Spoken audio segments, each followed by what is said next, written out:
Então, boa noite. Como o pastor estava falando, ele tem trazido algumas palavras sobre essa questão da autoimagem negativa, e eu espero que hoje vocês saiam daqui entendendo por que esse é um tema tão crucial, tão importante.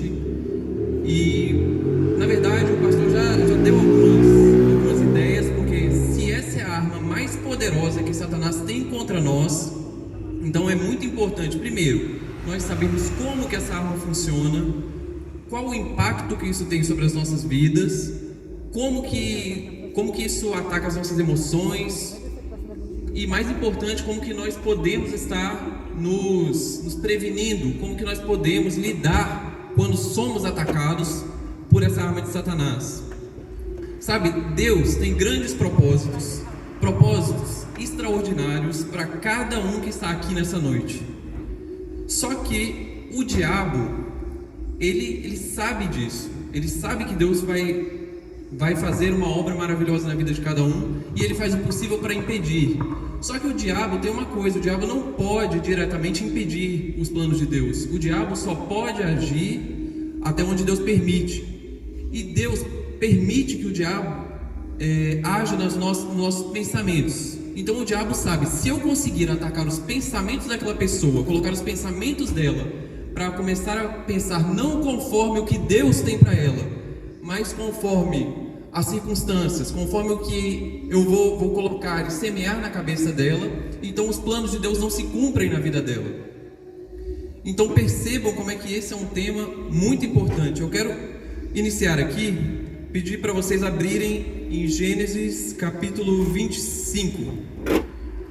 Gênesis capítulo 25 vai falar a história de Esaú e Jacó. Eu quero explorar um pouquinho essa história, pegar o exemplo de Jacó especificamente e falar um pouco sobre a vida dele, algumas coisas que ele passou. Gênesis 25, versículo 29. Aqui inicia o primeiro episódio narrado em que Esaú e Jacó têm uma primeira narração em que eles interagem juntos. Certa vez, quando Jacó preparava o ensopado, Esaú chegou faminto voltando do campo e pediu-lhe: dê-me um pouco desse ensopado vermelho aí, eu estou faminto. Por isso também foi chamado Edom. Respondeu-lhe Jacó: venda-me primeiro o seu direito de filho mais velho. E disse Esaú: eu estou quase morrendo, de que me vale esse direito? Jacó, porém, insistiu: jure primeiro. Ele fez um juramento, vendendo o seu direito de filho mais velho a Jacó. Então Jacó serviu a Esaú pão com ensopado de lentilhas. Ele comeu, bebeu, levantou-se e se foi. Assim Esaú desprezou o seu direito de filho mais velho. Então, depois desse episódio que nós acabamos de ler aqui, Jacó, ele engana o próprio pai, recebe uma bênção que deveria caber a Esaú. Esaú descobre essa situação, fica extremamente irado com Jacó, a ponto de querer matar o irmão, e Jacó foge. E ele vai para a casa de seu tio Labão, mas durante essa fuga, ele para em um determinado local, dorme, tem um sonho, e logo após esse sonho, Jacó faz um voto com Deus. Vamos ver qual foi esse voto, está lá em Gênesis 28. Gênesis 28, 20. Então Jacó fez um voto dizendo: se Deus estiver comigo, cuidar de mim nessa viagem que estou fazendo, prover-me de comida e de roupa, e me levar de volta em segurança à casa do meu pai, então o Senhor será o meu Deus. Só até aí. Então perceba esse voto interessante que Jacó faz com Deus. Jacó já tinha enganado o irmão, comprando o direito de filho mais velho, enganou o pai, roubando a bênção, e agora a relação dele com Deus, ele faz uma barganha. Ele está dizendo: Deus, se você fizer isso, isso e mais isso por mim, então eu reconheço que o Senhor é Deus e te sirvo para o resto da minha vida. Então o Senhor vai merecer a minha adoração, então eu vou reconhecer realmente que o Senhor cuidou de mim. Então perceba esse caráter de Jacó. E quando ele chega lá na casa do tio dele, passa vários anos lá com seu tio Labão, mas durante esses anos que ele está com seu tio, ele engana o próprio tio, o tio também o engana, passa para trás. E aí o tempo vai passando, ele se casa com Raquel, se casa com Lia, trabalha mais alguns anos para o tio, fica lá morando com ele. E aí chega um momento em que Deus diz: Jacó, chegou a hora, agora você precisa voltar para sua terra e se reconciliar com seu irmão, se reconciliar com Esaú. E aí Jacó, em obediência, ele parte daquela terra e vai ao encontro de Esaú, mas ele está extremamente aflito, está extremamente angustiado e aflito por essa situação. E quantos de nós não ficaríamos extremamente angustiados e aflitos se nós estivéssemos no lugar de Jacó? Nós pensaríamos assim: com certeza a pessoa vai querer se vingar de mim. Realmente eu passei ela para trás, enganei, eu manipulei essa pessoa, agora ela vai querer o meu pior, agora eu estou perdido, eu vou fazer o seguinte então a minha atitude vai ser de orar mais, jejuar mais, buscar mais, e aí quem sabe talvez Deus não fique tão irado comigo, não traga tanta punição para mim, não pese tanto a mão sobre mim. Então, esse tipo de postura que nós muitas vezes temos, vai gerando o que, gente? Vai gerando uma rigidez, a gente começa a ser rígido. Se eu não ler a Bíblia 1 hora por dia, Deus vai ficar com raiva de mim, Deus não vai se agradar de mim.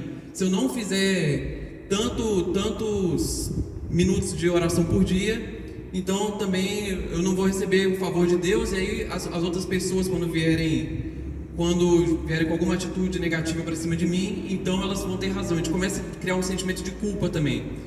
Mas o que eu quero frisar é a rigidez, que inclusive é o que o pastor estava pregando semana passada, essa rigidez, que a pessoa fica rígida consigo mesma, achando que ela precisa seguir determinados padrões para poder ser aceita por Deus. E não só é rígida consigo mesma, mas ela começa a cobrar essa rigidez, começa a ser rígida com os outros, achando que se os outros também não fizerem tais e tais coisas, eles também não serão aceitos por Deus. Ela começa a se tornar uma pessoa religiosa. É aí que nascem as pessoas religiosas.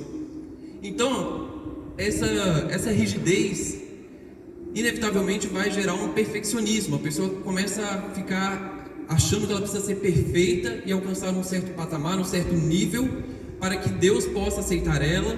E se ela não chegar naquele nível, Deus estará insatisfeito com ela. Agora, todos nós somos falhos, todos somos pecadores, certo? Todos concordam que todos somos falhos, pecadores, vamos cometer erros. Só que o diabo sabe disso e ele vai usar isso contra nós. O diabo vai pegar as nossas falhas, os nossos erros, o que nós cometemos de errado no nosso passado, e vai ficar colocando isso para nós assim: lembra que esse erro que você cometeu agora, lembra que 5 anos atrás você cometeu esse mesmo erro contra o seu pai? Tá vendo como é que você nunca muda? Você continua a mesma pessoa de 5 anos atrás, você não evolui, você continua sendo aquela pessoa que passa os outros para trás, que manipula, se o caso for esse, mas pode ser com relação a qualquer outro pecado. E aí nós começamos a acreditar nessas mentiras, começamos a acreditar que Deus está insatisfeito com nós, e o diabo é tão sujo que ele vai pegar não apenas as nossas próprias falhas e erros passados para jogar contra nós, para que nós possamos ter esse sentimento de culpa, mas ele também vai pegar falhas, pecados e erros que outras pessoas cometem contra nós e vai nos fazer querer sentir culpados, vai gerar um sentimento de culpa na nossa mente a partir de coisas que outras pessoas fizeram a nós, quando na verdade nem foi nossa culpa. E isso é muito comum na infância. Principalmente na infância, o diabo trabalha arduamente para poder gerar esse sentimento de culpa e de que nós temos alguma coisa que impede que Deus haja na nossa vida, e nós começamos a acreditar nisso. Sabe, todos nós fomos criados à imagem e semelhança de Deus. Desde Adão, todos fomos criados à imagem e semelhança de Deus. Essa é a nossa verdadeira essência. Somos imagem e semelhança de Deus. Só que ao longo da vida, principalmente lá na infância, quando nós ainda, a nossa capacidade de julgamento, a nossa capacidade de discernir as coisas não está formada, ainda estamos formando nossos julgamentos, o inimigo vai lançando vários traumas, várias situações, abusos, manipulação, vários tipos de trauma que outras pessoas cometem contra nós, e vai deixando marcas e feridas na nossa essência. E aí nós começamos a nos distanciar. Vamos supor que a nossa verdadeira essência seja um ponto, aqui onde eu estou. E aí quando o inimigo vai lançando essa manipulação, esses ataques contra nós começamos a nos afastar. E aí ele lança novamente, nós nos afastamos mais, e vamos nos afastando cada vez mais da nossa verdadeira essência. Às vezes nós tentamos voltar, mas aí o inimigo lança de novo e acaba nos lançando mais longe ainda. Então ele acaba tendo sucesso nessa luta de nos tirar da nossa verdadeira essência, e isso faz com que em algum ponto nós nos distanciamos tanto da nossa verdadeira essência que nós nem sabemos mais quem nós somos, não sabemos mais a nossa identidade, não sabemos mais o nosso propósito, e ficamos perdidos. Então essa perda da identidade, desse propósito, vai impedir o agir de Deus na nossa vida. E aí a pessoa, se essa criança cresce, não busca tratar, não busca resolver esses traumas, ela sempre vai crescer, ela vai crescer com essa mentalidade: Deus está insatisfeito comigo, tem alguma coisa que eu faço que não permite que Deus haja na minha vida, Deus não se agrada de mim, eu não sei para que eu nasci. E aí, bom, vamos continuar então voltar para a história de Jacó. Vamos ver como é que foi esse reencontro com o irmão dele. Na verdade, vamos ver um episódio que aconteceu antes desse reencontro, quando ele está lá angustiado, aflito, e aí aparece um homem e luta contra ele, em Gênesis 32, versículo 24. E aí no versículo 24 diz assim: Jacó ficou sozinho. Então veio um homem que se pôs a lutar com ele até o amanhecer. Quando o homem viu que não poderia dominar Jacó, tocou-lhe na articulação da coxa, de forma que a deslocou enquanto lutava. Então o homem disse: Deixe-me ir, pois o dia já desponta. Mas Jacó lhe respondeu: Não te deixarei ir, a não ser que me abençoes. O homem lhe perguntou: Qual é o seu nome? Jacó, respondeu ele. Então disse o homem: Seu nome não será mais Jacó, mas sim Israel, porque você lutou com Deus e com homens e venceu. Até aí. Agora, olha que curioso isso aqui. Nós pensaríamos assim: Jacó, Deus vai lutar contra Jacó. É a chance de Deus acabar com a raça dele. Ele foi enganador, passou todo mundo para trás durante tanto tempo. É a chance de Deus acabar com ele. É a chance de ele ser exterminado, porque ele realmente foi muito pecador. Mas aí, nessa situação, Deus ainda permite que Jacó vença. Jacó ainda faz uma barganha novamente com ele: Eu não te deixo ir enquanto você não me abençoar. E aí a gente até pensaria assim, mas aí Deus teria falado assim: Jacó, você não tem vergonha na cara? Você já passou todo mundo para trás, passou seu tio para trás, seu irmão, roubou a bênção que pertencia a ele, enganou seu pai, e aí, além do mais, você fez uma barganha comigo, e agora está fazendo outra barganha comigo, ainda permito que você vença a luta. Você está abusando da minha paciência, Jacó. Deus fala isso? Não, Deus fala. Quando? O que ele fala? Olha que tremendo isso. Então disse o homem: Seu nome não será mais Jacó, mas sim Israel, porque você lutou com Deus e com homens e venceu. Deus mudou a identidade de Jacó. Ele não tratou Jacó conforme o que ele merecia, ele tratou conforme a bênção, conforme a graça de Deus. E aí ele foi tremendamente abençoado e se tornou o pai da nação de Israel. Então essa história nos mostra claramente que quando Deus quer mudar a nossa identidade, Ele nunca vai nos tratar conforme o que nós merecemos, mas sim conforme a graça dEle. Amém? Aleluia! E essa história de Jacó me faz pensar que Deus quer fazer o mesmo na vida de cada um aqui. Deus quer mudar a sua identidade. Não importa se você é um enganador, se você é um abusador, se você é uma pessoa extremamente problemática, Deus quer nessa noite mudar a sua identidade. Amém. E te dar uma identidade nova.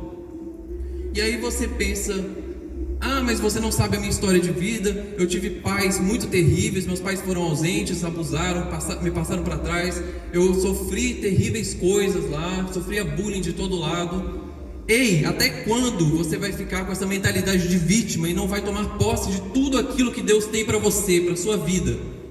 Até quando você vai ficar se lamentando, se vitimizando, olhando para o passado, olhando para o que o diabo fez na sua vida e não vai se apropriar de todas as promessas de Deus? Sabe, uma das coisas assim que mais tira a alegria de uma pessoa é uma vida sem propósito. Quando a pessoa vive uma vida sem propósito. E o que é uma vida sem propósito? É exatamente consequência de uma autoimagem negativa. É quando a pessoa começa a pensar: por que eu nasci? Qual é o meu propósito? O que eu estou fazendo aqui? Para que eu vim a esse mundo se nada faz sentido? Não tem esperança, Deus está insatisfeito comigo, Deus só quer o meu pior. E aí a pessoa começa a acreditar nisso. Então, pessoas que levam uma vida sem propósito, que não têm sonhos, que não têm projetos para o futuro, elas inevitavelmente têm uma autoimagem negativa. Agora, voltando novamente para a história de Jacó, parece ser uma injustiça, não é? Parece, como assim? Deus escolheu justamente aquele que era o mais enganador. Como é que pode ser? O que será que Deus tinha com relação a Jacó, sendo que ele era tão enganador, tão manipulador? E aí Paulo faz essa pergunta lá em Romanos 9.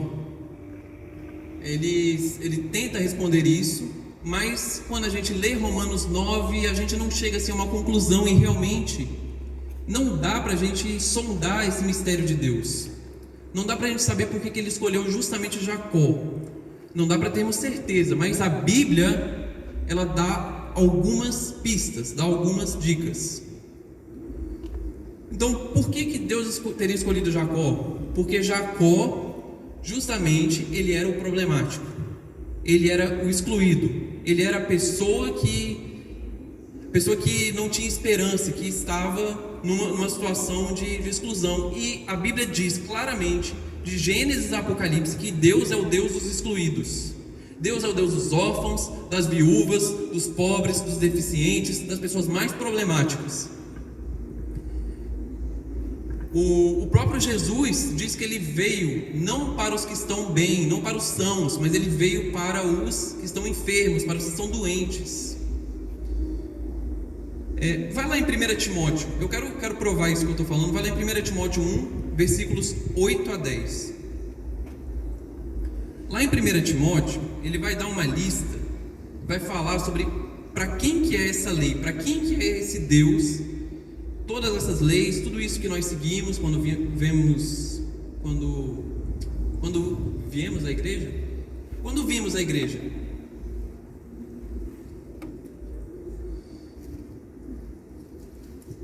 (1 Timóteo 1, versículo 8).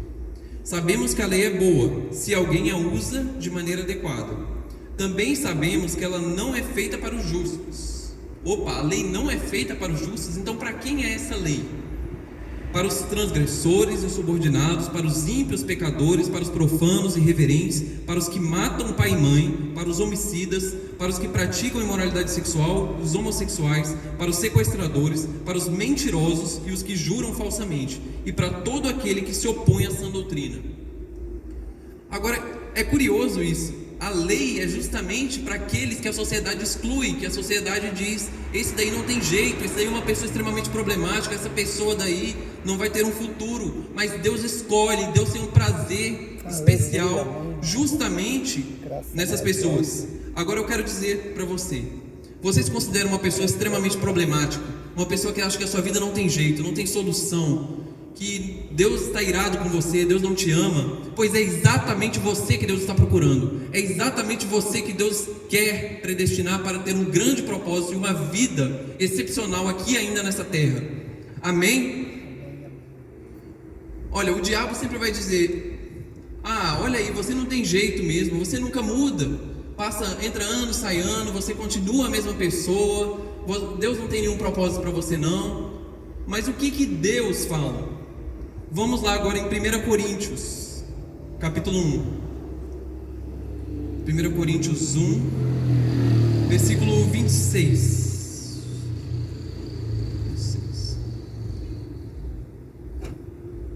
Irmãos, pensem no que vocês eram quando foram chamados. Poucos eram sábios segundo os padrões humanos, poucos eram poderosos, poucos eram de nobre nascimento. Mas Deus escolheu o que para o mundo é loucura para envergonhar os sábios, e escolheu o que para o mundo é fraqueza para envergonhar o que é forte. Ele escolheu o que para o mundo é insignificante, desprezado, e o que nada é, para reduzir a nada o que é, a fim de que ninguém se vanglorie diante dele. Então, novamente, você se considera uma pessoa insignificante, desprezada, um zero à esquerda, uma pessoa que é totalmente rejeitada e excluída de todos os grupos, que tem problemas sérios em relacionamentos, pois, eu novamente repito, foi exatamente você que Deus predestinou para ter um grande futuro. Creia nisso, porque isso é uma verdade, gente. Deus é o Deus das pessoas que são mais excluídas, as pessoas que são mais ignoradas dessa sociedade. E, sabe, a história de Jacó não é única. A história de Jacó não é única. No Novo Testamento, Pedro e Paulo, os apóstolos, eram extremamente problemáticos. Eram pessoas muito cheias de si. Paulo diz que se alguém tinha motivos para se orgulhar, esse alguém era ele. E o Pedro também, ele era uma pessoa extremamente que achava que isso já sabia de tudo, que quando Jesus falava alguma coisa, ele falava: não, isso não vai acontecer com você. Mas, mesmo sendo assim problemáticos, cheios de si, eles se tornaram os maiores apóstolos do Novo Testamento. Então Deus deliberadamente selecionou eles, predestinou eles para serem grandes instrumentos nas mãos dele. E agora eu quero falar um pouco sobre a minha vida também. A minha vida Aleluia! Não sei se eu vou me emocionar falando sobre isso, mas a minha vida, eu tinha tudo para ser uma pessoa extremamente infeliz, tudo para ser uma pessoa derrotada, tudo para ser uma pessoa que ia ficar me vitimizando, lamentando tudo que aconteceu, sabe? Eu sofri alguns abusos, principalmente abuso verbal, abuso assim, físico, durante a minha infância. E aí fui tendo também muita dificuldade de interagir com outras pessoas. E aí eu ficava, quando eu sofri esses abusos, eu sempre acreditava que alguém, eu não me via como capaz de me defender. Realmente eu era criança, não tinha capacidade de me defender. Mas eu sempre esperava que alguém fosse fazer alguma coisa, intervir e fazer alguma coisa para poder me proteger. E isso foi gerando o que em mim? Foi gerando uma passividade. Eu fui me tornando uma pessoa extremamente passiva. Mesmo depois de adulto, quando eu ainda era imaturo, ainda não era tratado, eu ainda ficava esperando que alguém fosse me defender em diferentes situações em que eu sofri algum abuso, que eu sofri alguma situação assim. Isso foi gerando o que? Uma mentalidade de vítima. Eu acreditava que, como ninguém me defendia e os outros estavam abusando de mim, eu era vítima, eu era uma pessoa que as circunstâncias conspiravam contra mim. E aí, eu estou contando esse meu testemunho para que vocês saibam, para que vocês entendam de uma vez por todas o poder que uma autoimagem negativa tem de roubar os planos de Deus para a vida de uma pessoa. Porque tudo isso que eu estou narrando aqui foi o que? Fruto de uma autoimagem negativa. Fruto de uma autoimagem de uma pessoa que acreditava que eu era rejeitado, eu não gostava muito de esportes, não conseguia me enquadrar no grupo dos meninos, porque sempre estavam jogando bola, estavam fazendo alguma coisa que é mais comum, né, que os meninos mais gostam, assim, mas eu não era muito competitivo. E aí, por eu ter essa autoimagem negativa, quando me elogiavam, quando falavam, você tem potencial, você vai dar certo, eu não acreditava, eu me bloqueava para essas coisas. Não conseguia acreditar nisso que falavam. Eu achava que estavam só querendo me agradar. E assim, eu não era cristão nessa época. Eu não era cristão, e só que isso não impedia o diabo de lançar pensamentos na minha mente. Ele falava coisas assim: você só atrapalha, ninguém te ama, ninguém quer você, para que você nasceu, qual é o sentido da sua existência, tudo que você faz dá errado, e até mesmo Deus, nem mesmo Deus te suporta.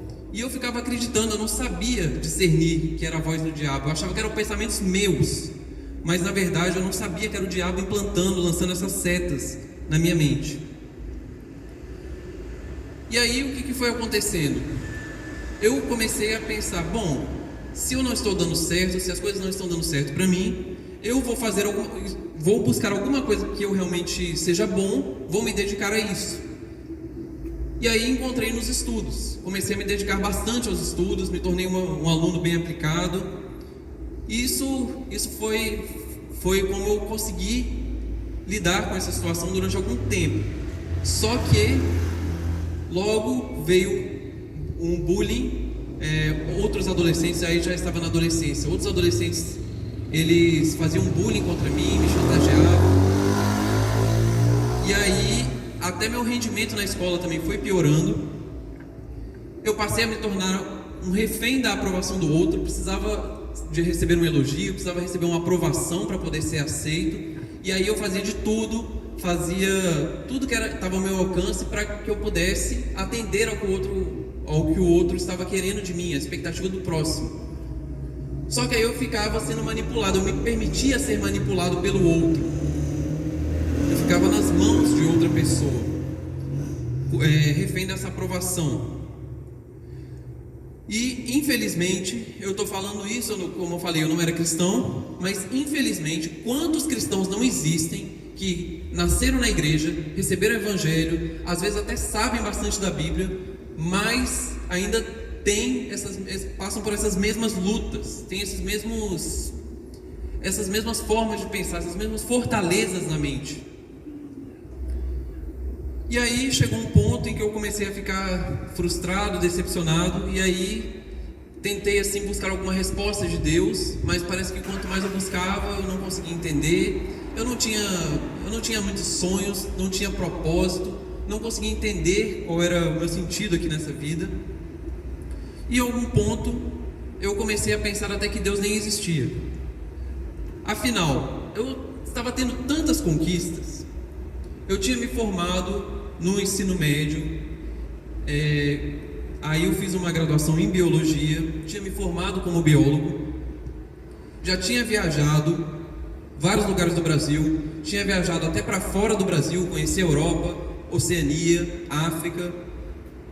Eu já sabia falar inglês, tinha curso de inglês, sabia falar alemão, mas mesmo assim tinha alguma coisa dentro de mim, um vazio muito grande, algo que não conseguia, nada disso me dava sentido. Então parece que mesmo tendo grandes conquistas, eu continuava com aquele grande vazio dentro de mim.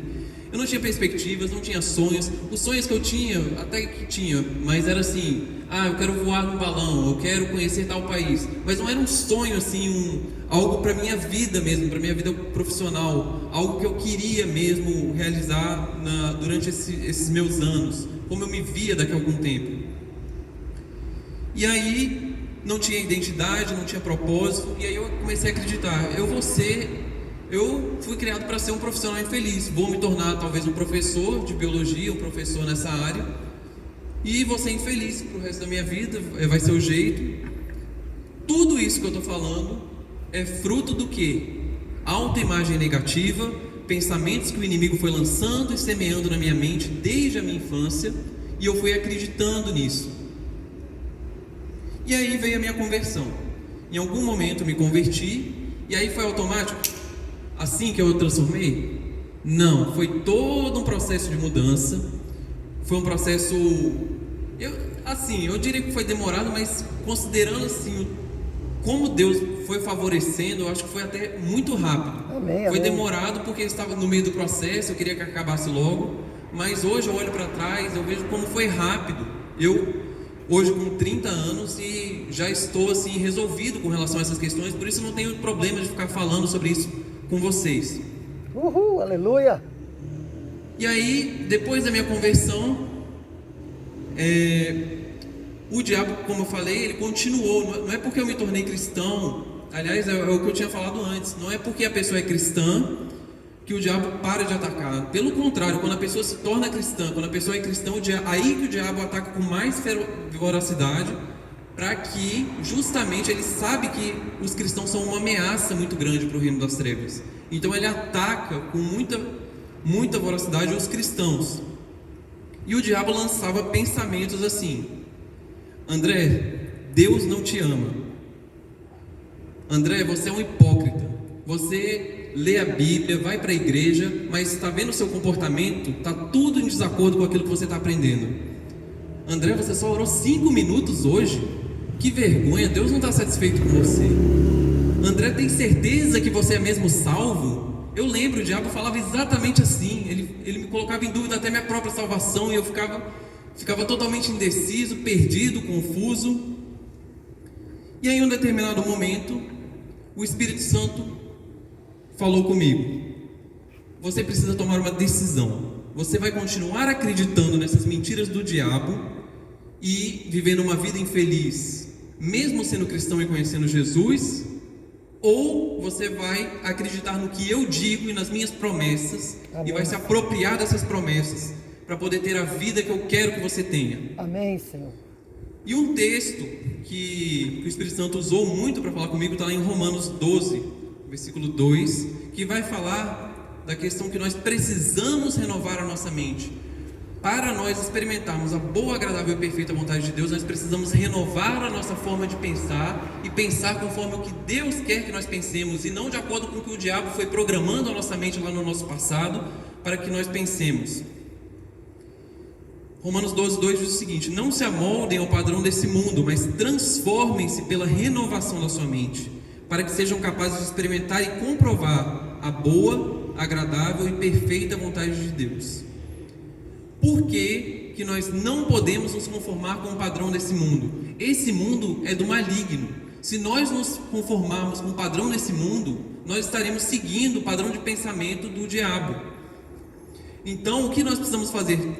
É preciso haver uma transformação na nossa mente. Nós precisamos mudar a nossa forma de pensar, começar a pensar nas promessas que Deus tem para nós. Amém. E a partir disso nós vamos construindo uma autoimagem positiva, a autoimagem que Deus sempre sonhou, sempre quis que nós tivéssemos. E aí eu comecei esse processo. E aí eu fui pegando algumas promessas, fui pegando algumas palavras e comecei a declarar: eu sou ousado, sou destemido, eu sou filho de Deus, eu tenho potencial. E aí quando eu declarava isso, o diabo falava: fala sério, você vai acreditar mesmo nisso? Isso aí tudo é mentira. Você não tem nada disso, você não tem potencial, olha para você, olha como é que você faz só coisa errada.